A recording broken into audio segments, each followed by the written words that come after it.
The Kenya Kwanza MPs wameanza kusema Nyoro ndiye ata replace Rigiji 2027, which means we are back to campaigns and which means that we have officially opened another page of distractions.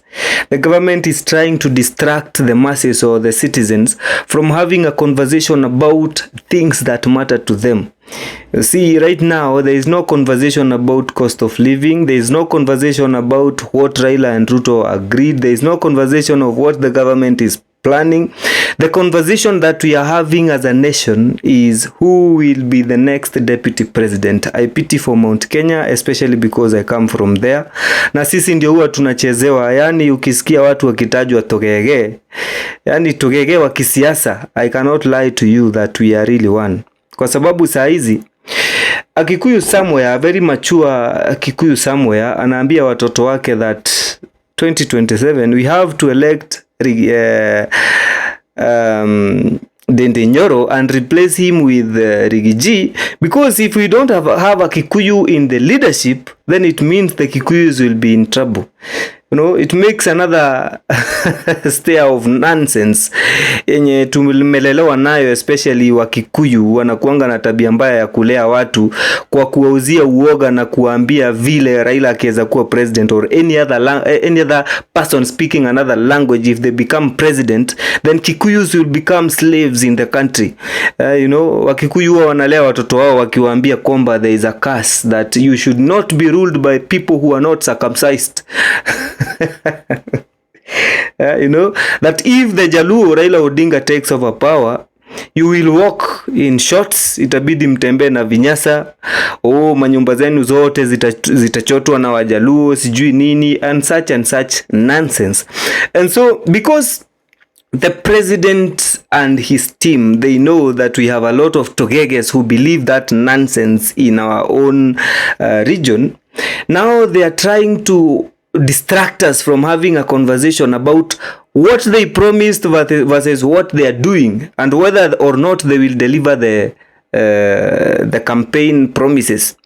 You see, what the government is doing now, in my opinion, is that they are looking for excuses zenye watatupatia in 2027, explaining why they did not deliver what they promised.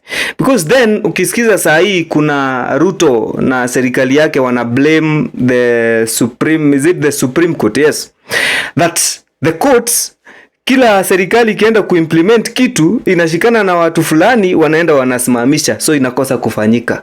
Excuse number 1.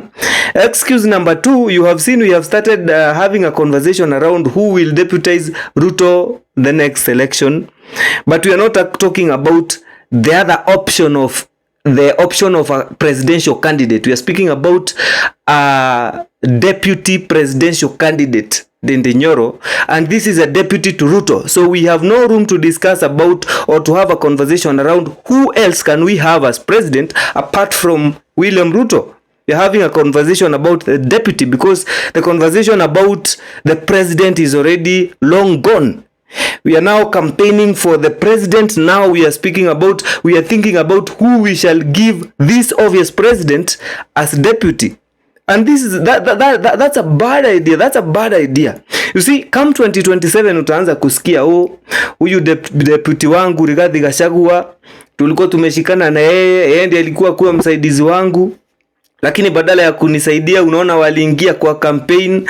Now I want to replace him because he is an older generation. He doesn't understand communication well. He doesn't have presidential lookout.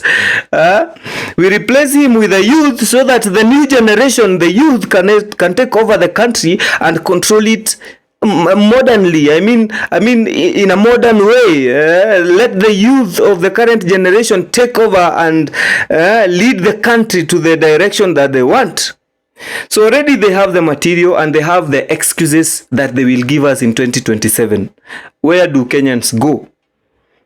Because such conversations are making important people like Jimmy Wanjigi useless. See, Jimmy Wanjigi analeta some very serious conversations about the economy and about the debts. The debts that are making the government to force a very huge tax on citizens, taxes that the citizens have no capacity to deliver, and so businesses are falling and employment opportunities are shrinking. People are being fired from their employment, but we cannot listen to people like Jimmy Wanjigi because we have a deputy presidential candidate to speak about. We have the judiciary to speak about. And this is a very sad situation. Anyway, my people from TikTok, find me on YouTube at Kim Explains. Let's have these conversations.